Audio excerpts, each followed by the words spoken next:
Hello, hello, hello, and welcome back. So, today I'm going to be reviewing the book titled Corporate Cults by Dave Arnott. The book was recommended on one of my favorite channels here on YouTube, PTE or Permission to Exist. And I'm very glad that she recommended this book because this is a really, really good book that talks about workplace culture and how insidious it can be. And for any of those of you who are currently working in an environment where you just see that things just don't feel quite right, this would be a good book for you to read. Or for those of you who have been in those types of environments, this would also be a good book for you to read. You would really be able to connect. So I'm going to jump around in the book a bit. There are so many good chapters in this book that I really almost had trouble deciding which ones I wanted to read and go over. And excuse my my voice, I have a little bit of a sore throat. It's that time of year, so hopefully I'm not coming down with something. But anyway, I'm going to start with reading some of the preface, and then I'm going to go to chapter 1, where the author explains his reasoning for writing the book. And then I'm going to jump to I think I'm going to do chapter 4 and some of chapter 6. But that may change as I'm looking through here while I'm talking, but that's my plan. Okay, and if you see the pictures on the screen and you're familiar with Don't Drink the Kool-Aid, I thought that was very appropriate for this book. So, okay, I'm going to get right into it. Preface. There is a movement among organizations to extract higher levels of commitment by treating employees as members of the family. This book warns employees about this dangerous trend, which promotes a hazardous blending of work, family, and community. I propose that employees should not involve their spirit or soul in their workplace. Those close-to-heart elements are too important for work and should be reserved for family and community. People often assume that corporate cults are the fault of the organization, so they expect this book to rail against the all-consuming organization. While leadership certainly contributes to cultish behavior, the major part of the responsibility lies with the individual. Only the voluntary replacement of who I am with what I do can produce corporate cult membership. You're in charge, and only you can allow the insidious lure of the all-consuming organization to take over your life. Leaders do what is best for themselves and for the organization. That's what they should do. Employees should do what's best for themselves as well. Sometimes that means being a part of the corporate family, and sometimes it means protecting yourself from the corporate family. Don't be surprised if the antidotes and explanations of corporate cults seem to explain your workplace. The elements of corporate cults arise in all organizations as they try to squeeze more performance out of employees. There is a natural tension between labor and management in organizations. I support a certain level of tension because it means that employees are protecting their self-interests. I get worried about organizations that seem to operate as one big happy family because that usually means someone has subordinated individual self-interest to the interests of the group. That's fertile ground for the growth of a corporate cult. So I'm going to stop with the preface there.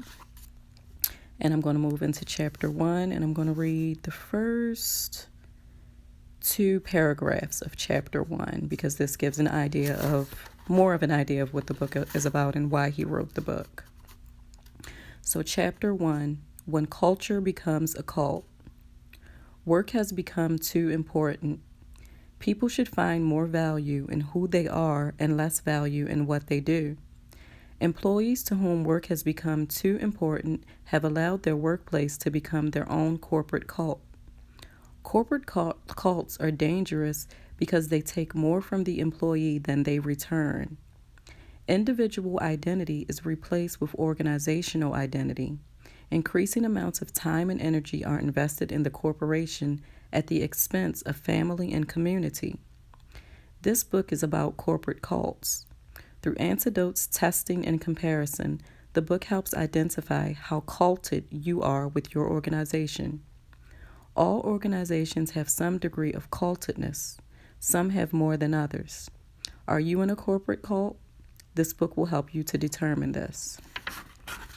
So just reading that, you probably can hear that he's going to get into some pretty deep stuff in this book. He defines what a cult is, how we become doers instead of beers, and just stop a minute and just think about that. Do you define who you are by what you do, what your title at work is, or what you are studying in school, or maybe you're retired? Is that how you define yourself, by what you do? Because if we as humans, as people, are defining others by what they do, then doesn't that mean that someone who may not have the best job or career choice is being looked down upon? And we already know that in this society that's pretty true, unfortunately, but it's just something to stop and think about for a minute. So in chapter 2, he talks about the different cohorts and how value dispersion among cohorts, generational cohorts is what he's talking about, like the baby boomers, Gen X, millennials. He's talking about how values were formed in these generational cohorts. Like, for example, in the Depression generation, they have a certain set of values because of what they went through and what they witnessed at that time. Same thing with World War II. Then you have the baby boomers who went through some things. And then he talks about Generation X. And in the book, he talks about how Generation Xers don't really have anything that binds them the same way those who went through the Depression and the wars do. So in this chapter, it reads, while the values of previous generations were driven together by peer pressure to conform, the values of Generation X have been pulled apart by the lack of a significant environmental effect. The effect that has taken place, computers, has pulled this generation further apart. So what he's saying is that for Generation X, I guess, would be considered like the type, that's my generation, could be considered, I guess, a part of the technology generation. I'm kind of between X and millennial because I was born at the very tail end of X, I guess. And I kind of agree with that, but we also have to remember, like in the year 2000, we had 9/11. So that's something that had a great effect on the society that we live in, and the way that people think about things or were thinking about things back then in that year. So I do think that there are some things that bind Generation X together, just as the other cohorts are binded together.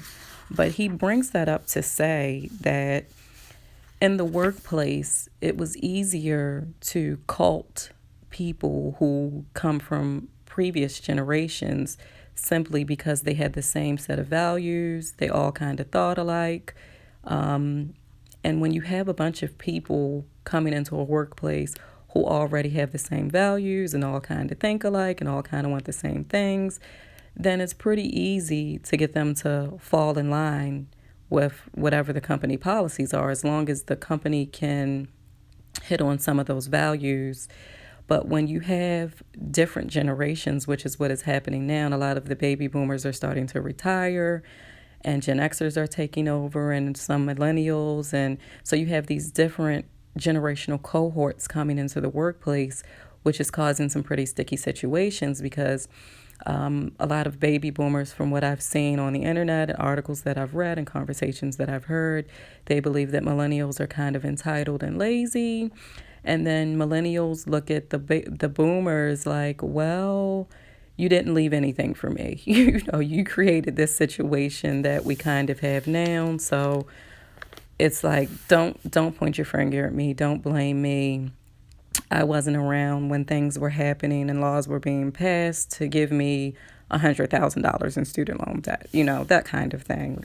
So both sides make some pretty good points. I think just with anything, I'm always like middle of the road with pretty much anything. I never lean strictly to one side of anything. I think that helps with critical thinking.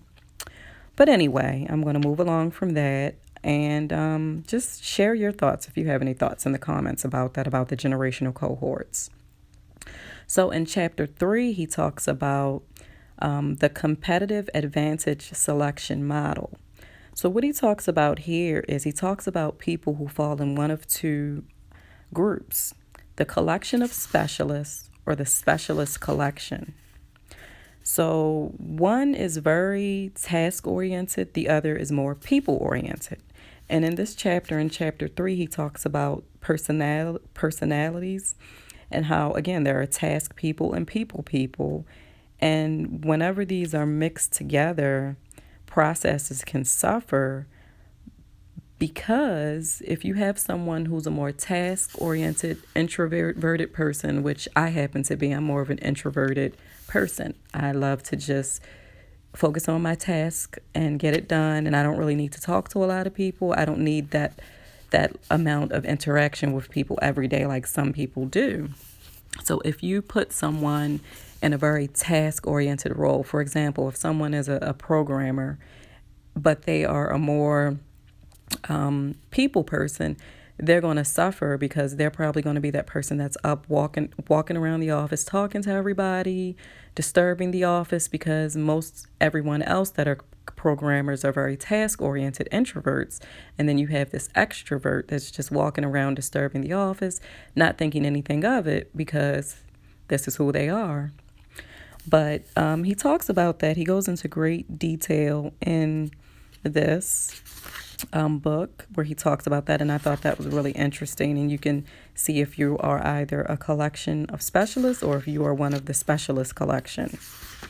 So I'm going to read about the specialist collection because I thought this was interesting. So the specialist collection. An increasing number of corporations are gaining competitive advantage by selecting employees based solely on the second half of the selection process. I have given this type of corporation the title specialist collection.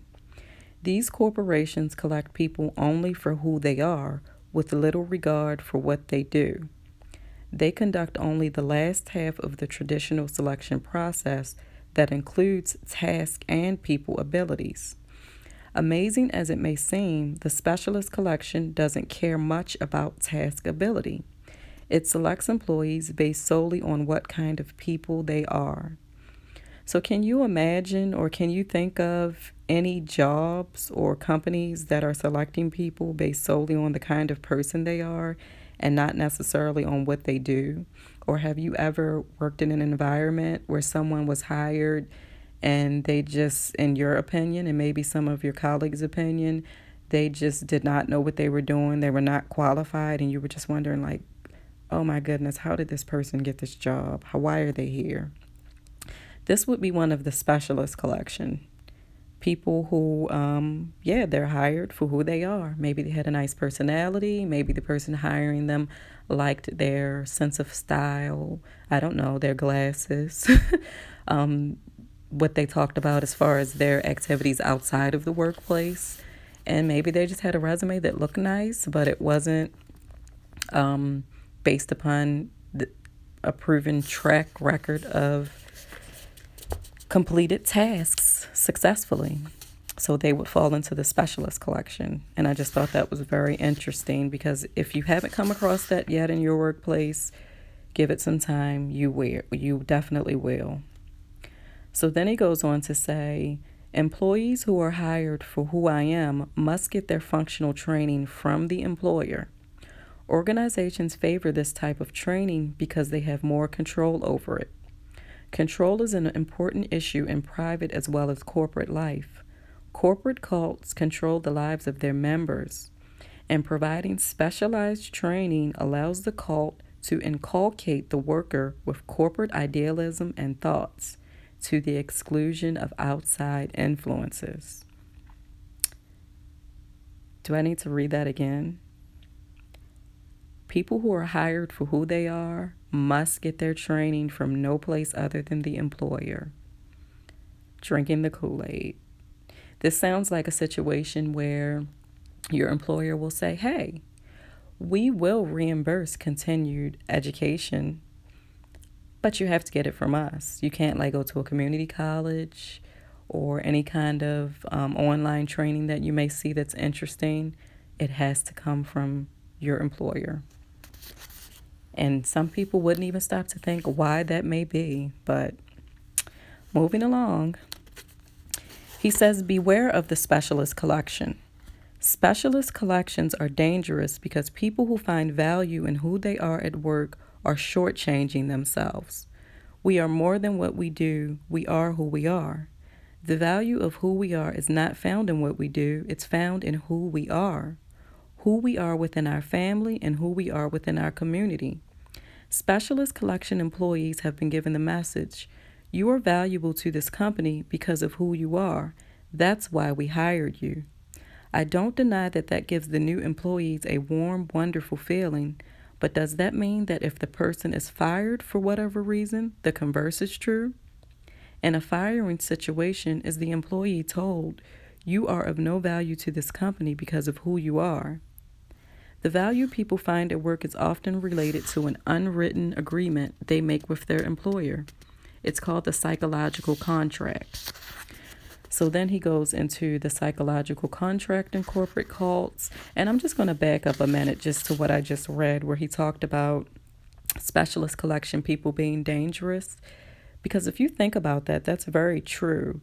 These are the people who probably end up getting fired or laid off, or something happens and they go back into the workplace and they shoot up the place, or they go in and they do find ways to do other harm before they leave, or just thinking about that because they can't handle the rejection. They haven't separated the work from themselves. So when any kind of rejection or criticism is given, they take it way too personally. That's a sign of someone who's very culted and a part of that specialist collection. So then he goes on. I think I'm going to go to, this was interesting. I have a little star here, and I thought this was interesting. You can tell me if you agree or not. He says, men often become leaders in task-oriented groups. Women tend to emerge as leaders in organizations that have complex interpersonal relationships. This could easily lead to speculation that organizations should have two leaders, one to manage the task and the other to manage the interpersonal relationships. I disagree. It seems to me that the organization should simply decide whether its business is task or people-oriented. Organizations that gain their competitive advantage from task orientation should follow the collection of specialist formula. Those that gain their competitive advantage through people orientation should adopt the specialist collection model, but with the warning that specialist collection are collinear with corporate cults. So I thought that was interesting. It goes back to the idea that men are more logical and women are more emotional, which I definitely don't believe. But when you are saying that men often become leaders in task-oriented, that means that they're logical, they're focused, get it done, get it done, get it done. Whereas women tend to emerge as leaders in organizations that have complex interpersonal relationships. That's like people who just like to talk, feelings, and that everything has some truth to it. So I'm not going to just outright disagree with him about that. He also mentions the bell curve in this book, which is a book by Herrnstein and Murray. I have read that book. I read that book some years ago. It is a very interesting book if you are interested in reading that as well. So in here he says, in the bell curve, Richard Herrnstein and Charles Murray argue that the next discriminator of societal groups will be intelligence. The movement of the world economy from an agrarian to an industrial, then to an information society, has caused an increasing positive correlation between intelligence and economic rewards. And I'm not going to go too much into this because, that book, I know that's a controversial book. And again, I'm always middle of the road with pretty much everything. I've learned that that's the best way to be. So I'm going to move on to, he has two columns here. He has collection of specialists, and under that he has task, success, men, money, what I do, achievement, high intelligence, products, associates as owners. Then in the specialist collection, he has people, significance, women, fun, who I am, affiliation, high involvement, services, associates as owned. So again, that's really interesting how he breaks the two apart. And I'm going to go to chapter 4 now, when work becomes a family. American corporations have taken over the meaning-making process for individuals that was once supplied by family and community. But corporations cannot deliver on their promise to fulfill so many multifaceted needs in the employee's life. The notion that organizations can hijack an existential vacuum in their employees' lives and harness it for corporate gain is false seduction of the employee. There are many ways in which work replaces family en route to the formation of a corporate cult. So he's going into, again, basically work cannot replace family. And it's unfortunate that we live in a society today where the family has been so broken down that people do go into the workplace and they look for these emotional connections because they aren't being met outside of the workplace. Excuse me for 1 second. I'm just going to sip some tea because my throat is just not too good today.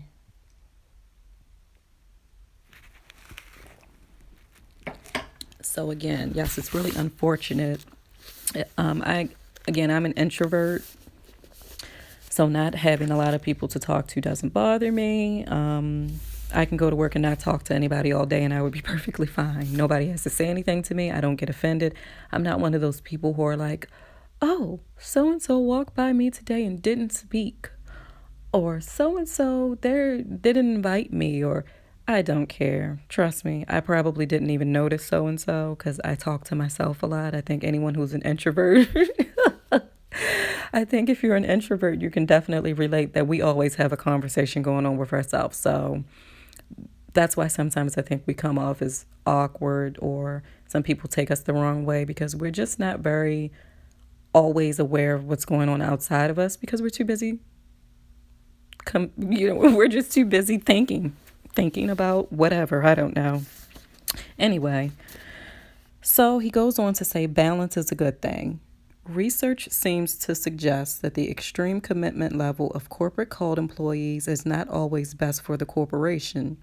In one study, workers who spent less time at the office because they took advantage of family-friendly policies like maternity and paternity leave and job sharing were among the best performers and the least likely to have disciplinary problems. Employees who are frustrated over not having a life outside work aren't very effective. This suggests that there is something other than a direct correlation between time spent at the office and performance levels. Balanced people are not only happier, but more productive. I'm going to read that last line again. Balanced people are not only happier, but more productive. This is so true. Balancing everything is good. And taking the time away from the workplace, no matter what your job is, just, I don't know, walk in nature, go to a museum, watch a funny movie, whatever it is that you enjoy doing, and just having the time to do that, I think is just so necessary for mental health. So then he goes on to say, corporate cults are like dysfunctional families. Corporate cults are like dysfunctional families in which there are no boundaries between the individual family member and the family. The family is the individual, and the individual is the family. Each person's private business is everybody's business. The dynamics of those relationships lack the natural barriers that people need in order to protect themselves. I'm not going to read this whole section here, but that is so true. As a human being, as a person, you get to decide what isn't important to you. You get to decide what you do and do not want to share about yourself with others. And in the workplace, that is so important because, again, these people are your coworkers, colleagues. They're not there to absorb or they shouldn't be there to take on your personal problems and have to listen to that kind of stuff or even hear too much about whatever great thing is going on in your life. Save those things, in my opinion, for outside of the workplace. And that's what he starts to talk about in this chapter. And a lot of times these dysfunctional environments, he talks about in the book how if they start using, oh, we're like one big happy family, it's a red flag. Sometimes you'll have, managers that will say that just because they're trying to express to the employee that, hey, we all get along here, we're comfortable with each other. But then you'll have the other side of that where in a dysfunctional environment, a manager is very manipulative, so it will be used. So you just have to take in as much information as you can before you come to the conclusion of whether or not that's a manipulation tactic or just someone who's genuine and sincere and just trying to be nice and welcome you into the environment. So I'm going to get ready to close up, but before I do that, I want to read something from chapter 6 that was funny. I love the way he closed this chapter out. It was just like so perfect. So let me find it. Okay, so here we go. I'm fine. How do you know if you have too much devotion for your workplace? The following story portrays a person whose response was perhaps not totally voluntary. Farmer Jones was giving court testimony about an auto accident in which he had been injured. The fast-talking defense attorney was certain he could trip up the low-talking farmer on the witness stand. Mr. Jones, he began in rapid-fire style, is it true that soon after the accident you uttered the phrase, I'm fine? Farmer Jones began his answer in a slow drawl. Well, it was Tuesday, he droned. Mr. Jones, we know the accident happened on a Tuesday, interrupted the defense attorney. Did you say I'm fine? Farmer Jones was unaffected by the interruption and continued his slow presentation of the facts. I loaded my mule Betsy in the trailer to take her to town to see the vet. Mr. Jones, we know a mule was involved, interrupted the defense attorney again. Did you say I'm fine? I hooked the trailer to the truck and we started into town.